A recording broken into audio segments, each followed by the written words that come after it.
a video on something I want to have a quick faff around with. So I dried out the leaves of my wild garlic plants this year to some success type of thing. So what I want to do is I want to turn them into a ash.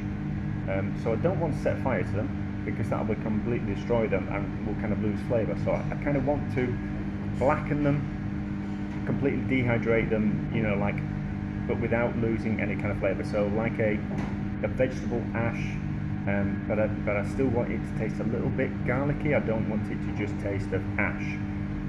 So what I kind of thought we'll do is to set fire to them, we'll just completely destroy them. So I kind of thought what we'll do is we'll put them in a tin. We'll do two in a tin foil packet. So it's just tin foil folded over twice, and then a packet made of the wild garlic leaves in the tin foil packets, and we'll put it in the hot cupboard because I'm at work and the hot cupboard's on. So I'll put one directly on the metal base of the. Well, we'll have a look.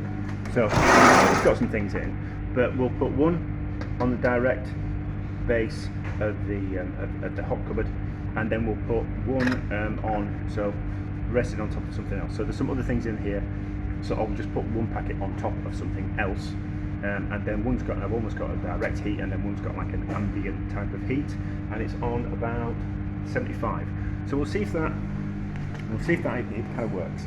And then I suppose my other alternative is to do this kind of same process, but heat the outside with maybe on top of the gas on the oven, or maybe on using the blowtorch that I use to make creme brulees. So I just kind of want to turn it into ash, and then what I'm going to, hopefully it will keep flavour, and then I think what I'll do is I'll wrap some feta, a big block of feta in ash last year, and matured it in the fridge, and it turned into this lovely kind of like soft ash covered cheese. So I think it'd be kind of quite nice to do that, and then it will hopefully pick up the flavour of the wild garlic. So that's the plan. I'll put them in the oven, or in the hot cupboard, and it will be in there now for the next 8 hours, something like that, and then we'll see what they're like when we get home tonight.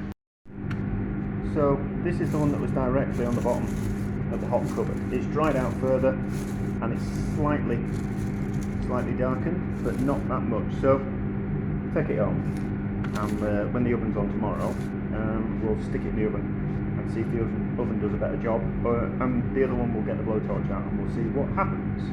So we're home. I'm going out swimming for an hour, and my dinner is going to be it's in the oven. It's at 125. So I'll put this in at 125 and see what happens to it, and then we'll have a look at it after about an hour and a half. And then if it hasn't charred, turned to ash, then we'll leave it in the oven and crank the oven back up to about 200 for the last half an hour, just to kind of finish off my dinner and see if that kind of works. If it doesn't, we'll get out the blowtorch. Let's have a look. It's a little bit hot, so we have to be careful. So, but no, that's not. Going darker, but it's not ash. It's not ash.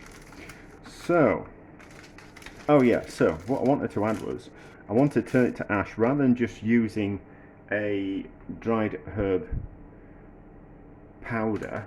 So instead of just, no, we'll turn this up now. So instead of just using like the dried leaves, like a dried herb, smashing them up fine, and then coating the cheese. I didn't really kind of want to do that because any kind of moisture in the cheese would reconstitute the herbs, and then it's more likely that it would kind of go off. But I suppose but there are soft cheeses that are coated in herbs out there. There's kind of like Boursin, that French garlicky and herb cheese. So that's got herbs in it, which have just been dehydrated. But I worry that it would start to go mouldy. But I think if we use ash, it won't do that. But anyway, that was my thought. So we've ranked it up to 200, and we'll see what it's like in half an hour or so. Let's have a look. certainly smells. I was thinking, if this doesn't work this time, what we'll do is we'll crank the oven right up to 250. Stop messing about. Oh no, that's working, isn't it? That's working. So, yeah, that's turning to ash. So let's give it a little bit longer, and then we'll let it cool, and then we'll smash it up and see what it tastes like. So, another half an hour or so, just to make sure it does ash, and then we'll see what it's like. Oh, I cooked the other one as well. We had them at 225 degrees centigrade, not Fahrenheit, and I know they're blackened because I've already looked, but it was last night and I couldn't be bothered filming again. So we have turned it into ash. So what does it smell like?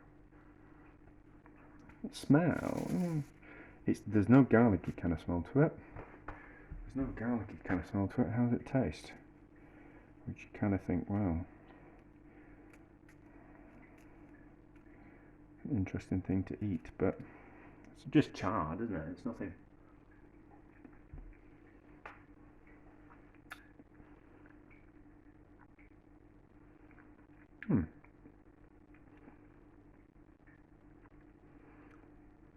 It's a flavour to it. The flavour to it, it's a little. Let's give it another go.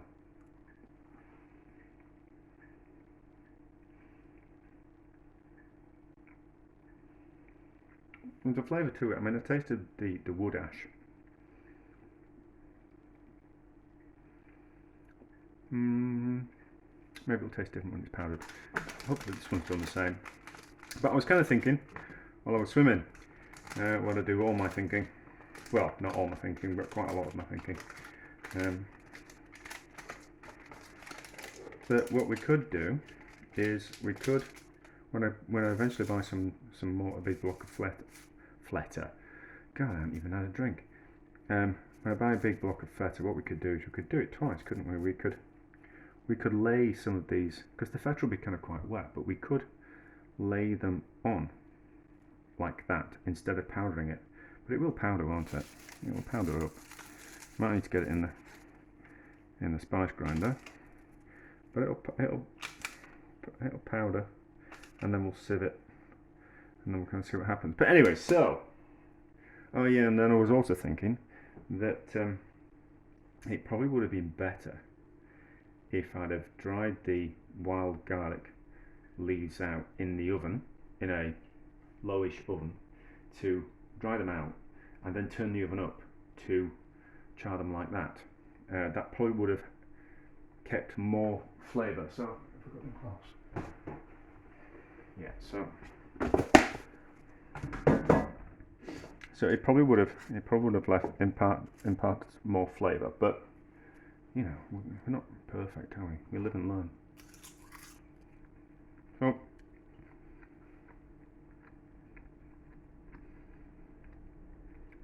it's got a little bit of garlic flavour still. But I think drying things out slowly, I think you need to dry things out kind of quite quickly to retain colour and flavour. That just tastes like old dried herbs. You know, when they've been in the cupboard a little bit too long. Although no, there's more of a garlicky kick to it afterwards. So that's alright. So we'll leave that video as is. We'll leave this video as is. And then I'll do a fresh video with charring some more. So it'll be like an all-in-one type of video with that and aging the cheese. And this will just be a standalone charring some wild garlic leaves, just out of interest, for a bit of fun. But we live and learn. We learn, don't we? And I've done it, and I know what to do.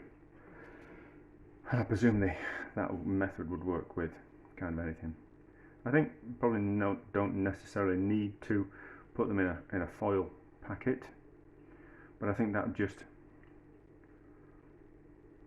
so the idea is, God, this video is going to be too long as always, me just rambling my way through things.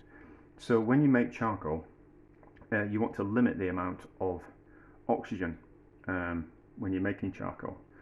You don't want it to be the wood to be in a highly oxygenated atmosphere, because then the wood simply just burns to ash rather than actually turning into carbon, which is kind of the idea there, and that's probably why I put them in those foil packets, and it probably works a little bit better put them in foil packets rather than just in oven on a tray. You could put them in the oven on a tray, but I would kind of think that we need to put some foil on top. But anyway, it's worked.